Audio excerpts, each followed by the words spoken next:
Lengo, Mheshimiwa Rais, kwa mujibu wa ushahidi uliowasilishwa kwenye tume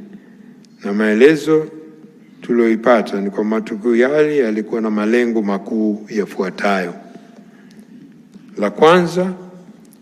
ni kuzuia na kuvuruga uchaguzi mkuu wa Oktoba 2025.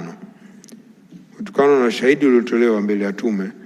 lengo kuu la ghasia za Oktoba 25 lilikuwa kuzuia na kuvuruga uchaguzi mkuu wa tarehe 29 Oktoba. Lengo hili linadhihirisha kupitia vitendo mbalimbali wafanya ghasia, ikiwemo kuharibu vituo vya kupiga kura, kushambulia askari kwenye vituo, mawakala na wasimamizi wa uchaguzi, kuharibu mali za wasimamizi wa uchaguzi, vitishio, madhara na mashambulizi dhidi ya wananchi waliojitokeza kupiga kura, kupora mali za wasimamizi wa kupiga kura,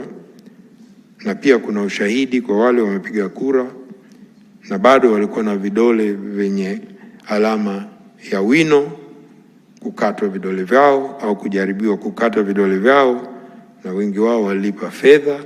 ili wajinusuru kufanyiwa hivyo.